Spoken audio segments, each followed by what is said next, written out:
Shalom enfants de Dieu, j'espère que vous allez bien dans le nom puissant et précieux de Jésus-Christ.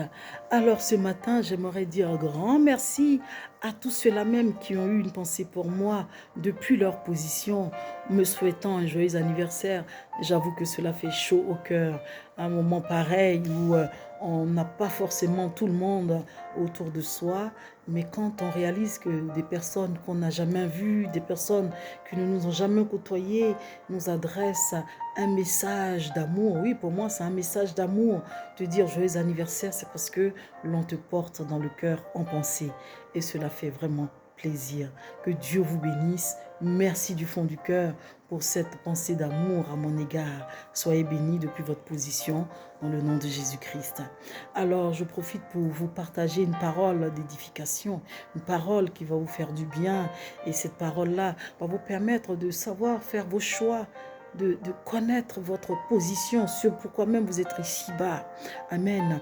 Déjà, ce qu'il faut savoir, c'est que nous sommes ici-bas parce que nous avons tous une mission à accomplir. La preuve en est que les nations appartiennent à l'Éternel, tout appartient à Dieu. Rien ne nous appartient, il faut le savoir. Mais quand Dieu décide de nous emmener ici-bas, c'est bien parce que nous avons une mission à accomplir. Il est dit dans Jérémie 1, à partir du verset 5, « Avant même de te modeler, au ventre maternel, je t'ai connu. Avant même que tu sois sorti du sein, je t'ai consacré. Comme prophète des nations, je t'ai établi. » Ce qui attire mon attention, avant même de te modeler, au ventre maternel, je t'ai connu. Avant même que tu sois sorti du sein, je t'ai consacré. Avant de te modeler, ça veut dire avant même que tu ne deviennes un fœtus, tu existais déjà. Il t'avait déjà connu, il t'avait déjà consacré. Il te connaît, il te consacre et il te fait passer. La transition du sein maternel, c'est un passage par lequel tu passes pour atterrir ici-bas. Sinon, tu étais déjà là spirituellement. Il te connaissait. Donc, étant donné qu'il te connaissait, il avait déjà tout planifié pour ta vie. Il savait ce que tu deviendrais. S'il ne te connaissait pas, tu ne serais pas là. Il faut le savoir, enfant de Dieu. Peu importe ta vie, peu importe ta position, peu importe ta situation, s'il ne te connaissait pas, tu ne serais pas là. Donc, dès l'instant où les choses se passent ainsi, pour pouvoir connaître ta destinée et y entrer, il faut que tu t'abandonnes qu'à lui seul. C'est en cela que tu connaîtras ta destinée. On va le lire ensemble. On va ensemble dans Jean 15, à partir du verset 4. Et il est dit, « Demeurez en moi, comme moi en vous. De même que le sarment ne peut de lui-même porter du fruit, s'il ne demeure pas sur la vigne. Ainsi, vous non plus, si vous ne demeurez pas en moi, c'est écrit, hein, si vous ne demeurez pas en moi, moi je suis la vigne, vous les sarments, comme celui qui demeure en moi et moi en lui. Celui-là porte beaucoup de fruits. Celui qui demeure en moi, c'est-à-dire celui-là même qui s'abandonne à son Créateur, qui se dit qu'il n'a que lui, qui se dit que tout siège en lui, qui prie, qui jeûne, qui se force à obéir aux règles divines, celui-là va forcément porter du fruit. Mais si c'est le contraire, c'est la sécheresse. Car hors de moi, vous ne pouvez rien faire, qu'on le veuille ou pas. Si tu n'associes pas ton Père Céleste, qui te connaissait avant même que tu ne sois modelé et que tu naisses, tu ne porteras aucun fruit. Il te regardera et tu sécheras jusqu'à la fin de tes jours. Voilà comment beaucoup sombrent, beaucoup sèchent et ils deviennent des aigris. Ils deviennent aigris, ils combattent les autres, ils sont jaloux. Et ils sèchent tellement qu'ils deviennent des sorciers. Parce que bien aimé, la jalousie, l'envie sont des portes que nous ouvrons à l'esprit du mal. Et à force d'être, comment dirais-je, habité par l'esprit, ce genre d'esprit-là, on devient sorciers. Tout ça parce que on n'a pas su laisser le Père Céleste nous conduire. On n'a pas su demeurer en lui. Amen. Si quelqu'un ne demeure pas en moi, il est jeté dehors comme le sarment. Et il se dessèche. Tout sèche autour de lui. Rien ne porte du fruit. Parce qu'il n'y a pas de vie. La vie que Dieu nous donne, elle est à la fois physique, à la fois matérielle, spirituelle. Alors, quand on dit qu'il y a la vie dans le matériel, c'est l'abondance. Quand on dit qu'il y a la vie dans le spirituel, c'est la paix, c'est la prospérité.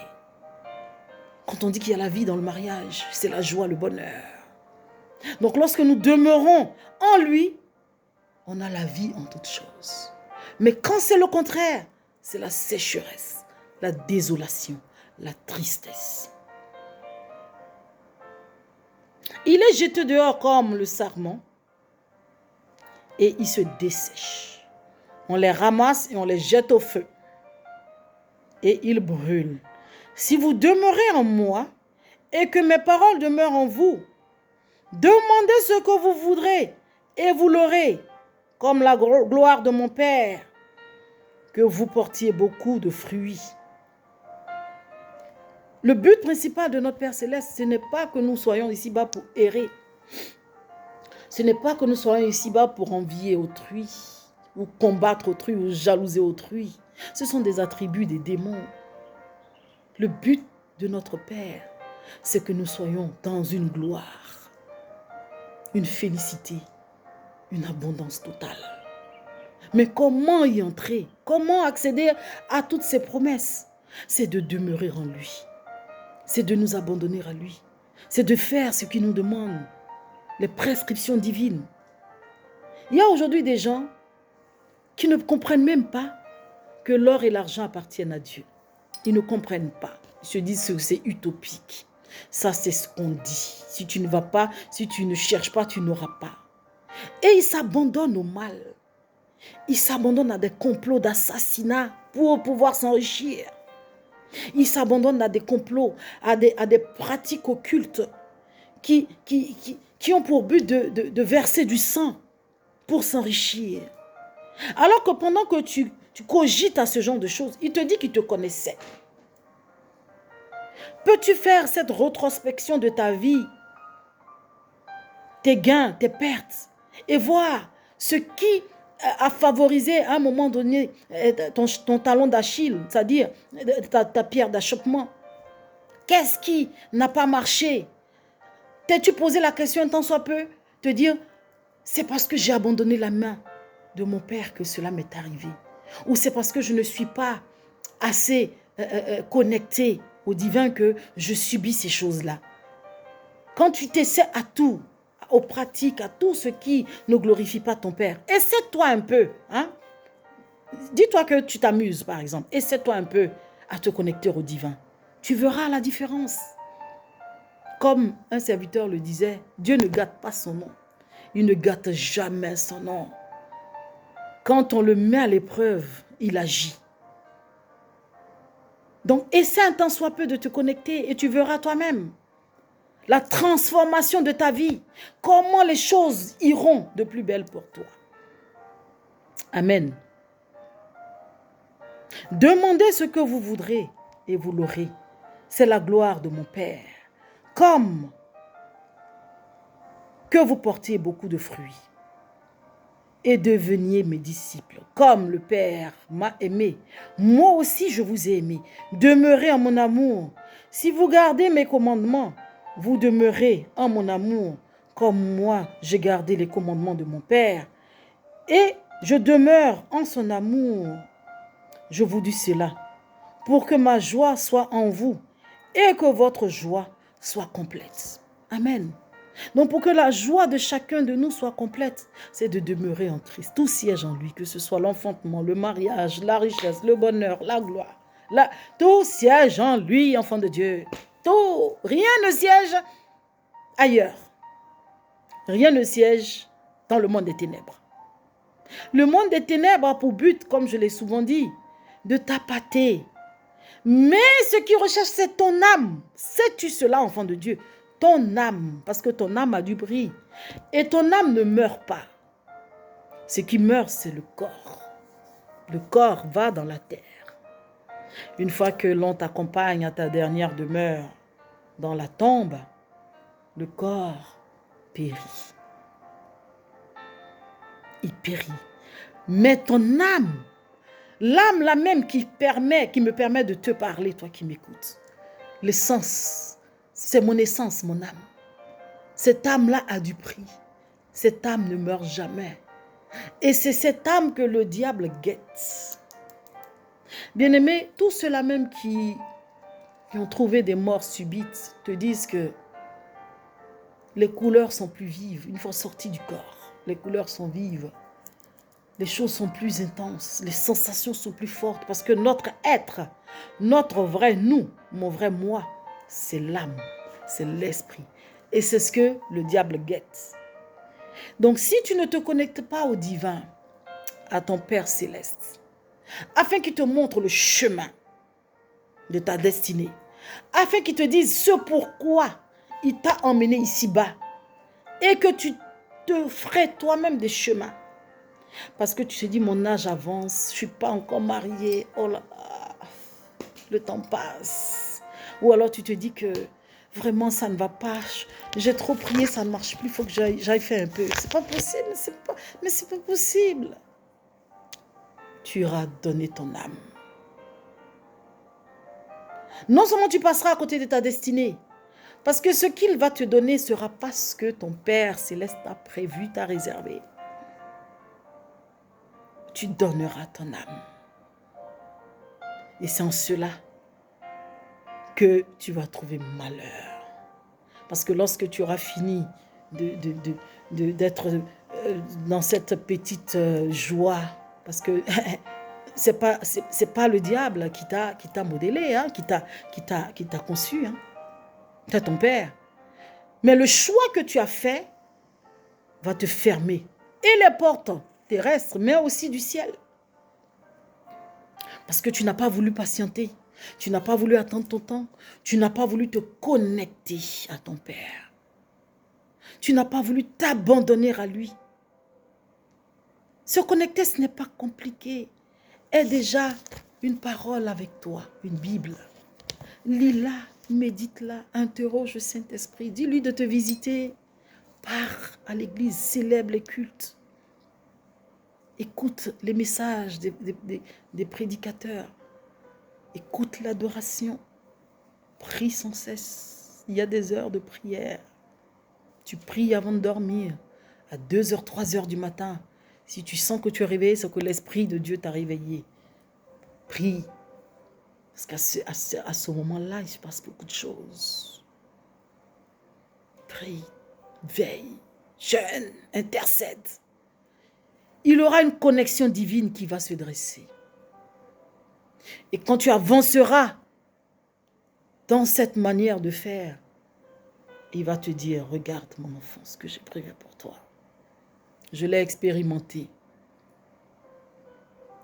J'étais à Courbevoie, à Paris. Et j'ai quasiment vécu, j'avais un pied à terre sur Paris pendant une quinzaine d'années.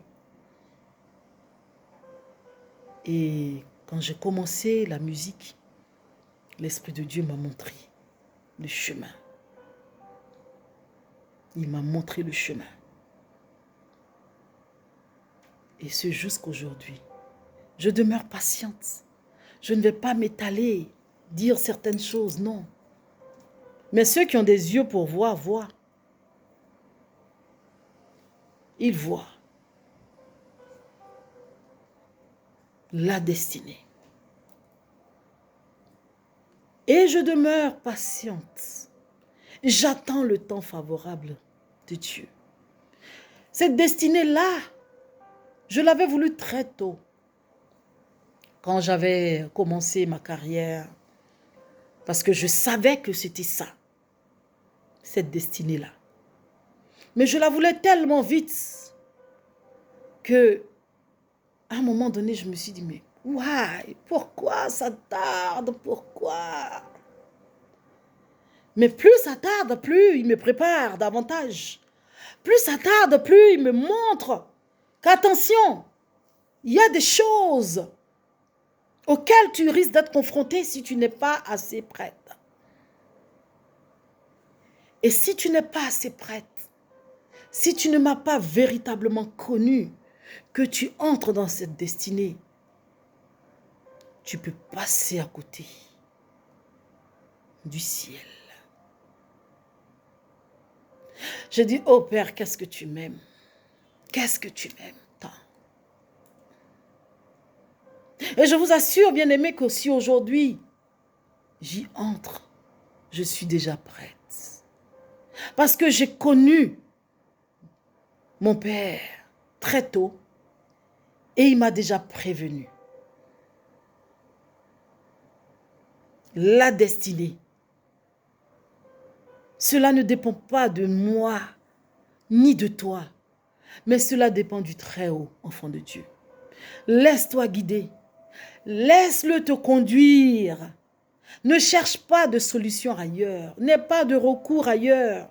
Tu passeras à côté, mais ton âme périra. C'est ce qu'il faut regarder. Prends le temps, apprends à le connaître. Et sache, enfant de Dieu, que lorsque la destinée est très glorieuse, comme je l'ai dit l'autre jour, il y a beaucoup de saignements. Beaucoup de saignements. Le saignement, c'est la croix que tu dois porter, c'est la souffrance, c'est les épreuves. Mais tout concourt à te forger, enfant de Dieu.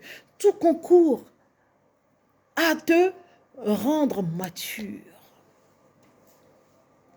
Afin qu'une fois dans cette destinée, tu sois zen. Tu aies la tête sur les épaules.